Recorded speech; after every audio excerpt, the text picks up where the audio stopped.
ನನಗೂ ಫ್ರೀ ನಿನಗೂ ಫ್ರೀ ಕಾಕಾ ಪಾಟೀಲನಿಗೂ ನಿನಗೂ ಫ್ರೀ ಎಂಬ ಸಿಎಂ ಸಿದ್ದರಾಮಯ್ಯ ಅವರ ಡೈಲಾಗ್ ಚುನಾವಣೆ ಪೂರ್ವದಲ್ಲಿ ದೊಡ್ಡದಾಗಿ ಸದ್ದು ಮಾಡಿತ್ತು. ಪಂಚ ಗ್ಯಾರಂಟಿಗಳ ಆಶ್ವಾಸನೆ ನೀಡುವ ಮುಖೇನ ಅದು ಉಚಿತ, ಇದು ಖಚಿತ, ಇನ್ನೊಂದು ನಿಶ್ಚಿತ ಎಂದುಕೊಂಡೇ ಅಧಿಕಾರಕ್ಕೆ ಬಂದಿತ್ತು ಕಾಂಗ್ರೆಸ್ ಸರ್ಕಾರ. ಈಗ 3 ಗ್ಯಾರಂಟಿಗಳಿಗೆ ಕೊಕ್ಕೆ ಹಾಕೋದಕ್ಕೆ ಚಿಂತನೆ ನಡೆಸಿದೆ. ಯಾವೆಲ್ಲ ಗ್ಯಾರಂಟಿಗಳಿಗೆ ಕಂಟಕ ಕಾದಿದೆ, ಏನೆಲ್ಲ ಬದಲಾವಣೆ ಆಗಲಿದೆ, ಇಲ್ಲಿದೆ ಡೀಟೇಲ್ಸ್.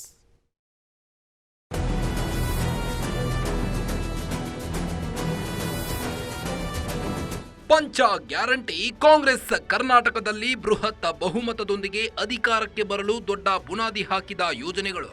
ಅಧಿಕಾರಕ್ಕೆ ಬಂದು 24 ಗಂಟೆಗಳಲ್ಲಿ ಜಾರಿ ತರುವ ಭರವಸೆ ನೀಡುವುದರೊಂದಿಗೆ ಕೈಪಡೆ ಅಧಿಕಾರವನ್ನ ತನ್ನ ತೆಕ್ಕೆಗೆ ಇಳಿಸಿಕೊಂಡಿತು. ಆದರೆ ಈಗ ಗ್ಯಾರಂಟಿ ವಿಚಾರದಲ್ಲಿ ಹಲವು ಬಗೆಯ ಚರ್ಚೆಗಳು ನಡೆಯುತ್ತಿವೆ. ಕೆಲವು ಗ್ಯಾರಂಟಿಗಳನ್ನ ಫಿಲ್ಟರ್ ಮಾಡಲು ಸರ್ಕಾರ ಸಜ್ಜಾಗಿದೆ. ರಾಜ್ಯ ಸರ್ಕಾರದ ಖಜಾನೆಗೆ ಹೊರೆಯಾಯ್ತಾ ಗ್ಯಾರಂಟಿ? 3 ಗ್ಯಾರಂಟಿಗಳ ಪರಿಷ್ಕರಣೆಗೆ ಸಜ್ಜಾದ ಸರ್ಕಾರ. ಗ್ಯಾರಂಟಿ ಮೂಲಕವೇ ಅಧಿಕಾರಕ್ಕೆ ಬಂದ ಸರ್ಕಾರ ಈಗ 3 ಗ್ಯಾರಂಟಿಗಳಿಗೆ ಕೋಕ್ ಕೊಡಲು ಸಜ್ಜಾಗಿದೆ. ಪ್ರಮುಖವಾಗಿ ಗೃಹಲಕ್ಷ್ಮಿ ಯೋಜನೆ, ಗೃಹ ಜ್ಯೋತಿ ಯೋಜನೆ ಹಾಗೂ ಅನ್ನಭಾಗ್ಯ ಯೋಜನೆ ಸರ್ಕಾರದ ಖಜಾನೆಗೆ ಹೆಚ್ಚು ಹೊರೆಯಾಗುತ್ತಿವೆ.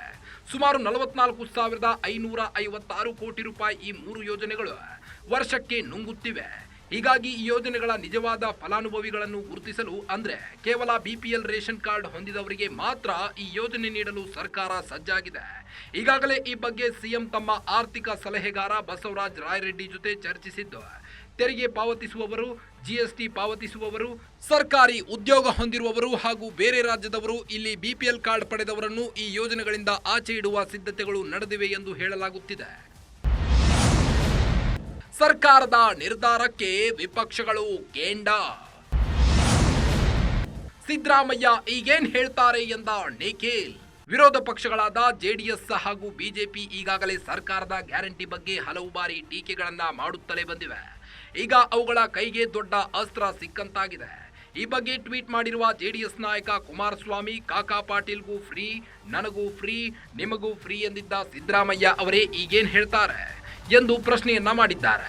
ಇನ್ನು ಈ ಬಗ್ಗೆ ಗ್ಯಾರಂಟಿ ನ್ಯೂಸ್ನೊಂದಿಗೆ ಮಾತನಾಡಿದ ಬಿಜೆಪಿ ಶಾಸಕ ಹಾಗೂ ಮಾಜಿ DCM ಅಶ್ವಥ್ ನಾರಾಯಣ್, ನೀವೇ ಓಟಿಗೋಸ್ಕರ ಗ್ಯಾರಂಟಿಯನ್ನು ಘೋಷಿಸಿದ್ದು, ಜನರಿಗಾಗಿ ಅಲ್ಲ. ಈಗ ಈ ಹೆಜ್ಜೆಯನ್ನಿಟ್ಟಿದ್ದು ಜನರಿಗೆ ಮಾಡುವ ಮೋಸ ಅಂದಿದ್ದಾರೆ. ನಿಮ್ ನೋಡಿ ಗ್ಯಾರಂಟಿ ಕೊಡಿ ಅಂತ ಯಾರೇನು ಜನ ಕೇಳಿರಲಿಲ್ಲ. ನೀವೇ ಓಟಿಗೋಸ್ಕರ, ನೀವೇನು ಜನಕ್ಕೋಸ್ಕರ ಕೊಟ್ಟವರಲ್ಲ. ನಿಮ್ಮ ಓಟಿಗೋಸ್ಕರ, ನಿಮ್ಮ ಅಧಿಕಾರಕ್ಕೋಸ್ಕರ ಗ್ಯಾರಂಟಿಯನ್ನು ಕೊಟ್ಟಿದ್ದೀರ.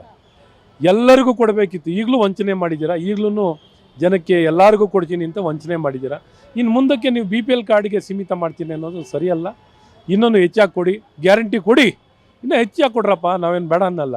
ಆದರೆ ಈ ರೀತಿ ಮೋಸ ಮಾಡೋ ಕೆಲಸ, ಓಟ್ ಹಾಕ್ಸ್ಕೊಂಬಿಟ್ಟು ಅಧಿಕಾರ ಪಡ್ಕೊಂಡು ಹಾಗಿದ್ರೆ ನೀವು ಗ್ಯಾರಂಟಿಯನ್ನು ಹಿಂದೆ ಪಡ್ಕೋತೀನಿ ಅಂತಿದ್ರೆ ಹಿಂದೆ ಪಡ್ಕೊಂಡು ಚುನಾವಣೆಗೆ ಬನ್ನಿ. ಸದ್ಯ 3 ಗ್ಯಾರಂಟಿಗಳನ್ನ ಫಿಲ್ಟರ್ ಮಾಡುವ ಮೂಲಕ ಸರ್ಕಾರ ವರ್ಷಕ್ಕೆ 20,000 ಕೋಟಿ ರೂಪಾಯಿ ಉಳಿಸಲು ಸಜ್ಜಾಗಿದೆ. ಆದರೆ ನಾವು ಪ್ರತಿ ತಿಂಗಳು ಗೃಹಲಕ್ಷ್ಮಿ ಯೋಜನೆಗೆ ಹಣ ಹಾಕ್ತೀವಿ ಅಂತ ಹೇಳಿಲ್ಲ ಎಂದು DCM ಹೇಳಿಕೆ ಸೇರಿ ಅನೇಕ ಹೇಳಿಕೆಗಳು ವ್ಯಾಪಕ ಟೀಕೆಗೆ ಒಳಗಾಗಿವೆ. ಒಂದು ವೇಳೆ 3 ಗ್ಯಾರಂಟಿಗಳಿಗೆ ಕೊಕ್ಕೆ ಹಾಕಿದ್ದಲ್ಲಿ ಮತ್ತಷ್ಟು ಟೀಕೆಗೆ ಸರ್ಕಾರ ಒಳಗಾಗುವುದು, ಮುಜುಗರಕ್ಕೆ ಒಳಗಾಗುವುದು ನಿಶ್ಚಿತ. Maruti Pavagada, political bureau, guarantee news, Bengaluru.